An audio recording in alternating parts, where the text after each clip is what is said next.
నమస్తే, welcome to Yoyo TV. Telangana రాష్ట్రంలోని కీలక పార్లమెంటు నియోజకవర్గాల్లో మహబూబ్ నగర్ ఒకటి.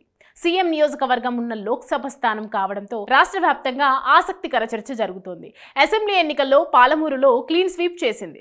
ఇక్కడే సొంత నియోజకవర్గం కొడంగల్ కూడా ఉంది. దీంతో కాంగ్రెస్ పార్టీ గెలుపుపై పూర్తి ధీమాతో ఉంది.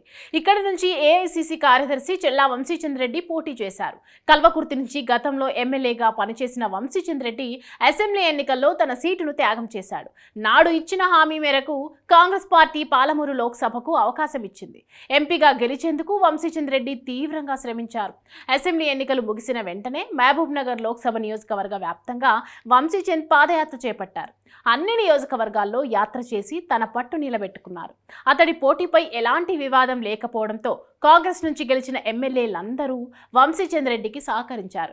అన్ని అసెంబ్లీ నియోజకవర్గాల్లో ఎమ్మెల్యేలు వంశీచంద్రెడ్డి గెలుపు కోసం పనిచేశారు. ఇక ముఖ్యమంత్రి పిసిసి అధ్యక్షుడిగా ఉన్న రేవంత్ రెడ్డి మహబూబ్ నగర్ పై ప్రత్యేక దృష్టి సారించారు. తన సొంత లోక్సభ స్థానం కావడంతో అత్యంత ప్రతిష్టాత్మకంగా తీసుకున్నారు. ఈ నియోజకవర్గంలోనే దాదాపు 10 సార్లు రేవంత్ రెడ్డి ప్రచారం చేశారు.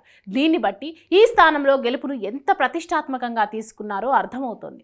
అయితే ఇక్కడ గెలుపు వంశీచంద్ కన్నా రేవంత్ రెడ్డికి అత్యంత అవసరం. ఇక్కడ ఓడిపోతే ముఖ్యమంత్రిగా ఉన్న ఆయన సొంత లోక్సభను కోల్పోయాడనే అపప్రత రావద్దని రేవంత్ ఈ స్థానంపై పూర్తి దృష్టి పెట్టారు. అధికారంలో ఉండటంతో పాటు రేవంత్ రెడ్డి బలం, వంశీచంద్ రెడ్డి వ్యక్తిత్వం, నియోజకవర్గంలో అన్ని స్థానాలు గెలుపొందడం వంటి వాటితో తాము గెలుస్తామనే ధీమాలో కాంగ్రెస్ పార్టీ ఉంది. ఇక బీఆర్ఎస్ విషయానికి వస్తే అసెంబ్లీ ఎన్నికల్లోనే ఈ లోక్సభ పరిధిలో ఒక్క స్థానం కూడా గెలవలేదు.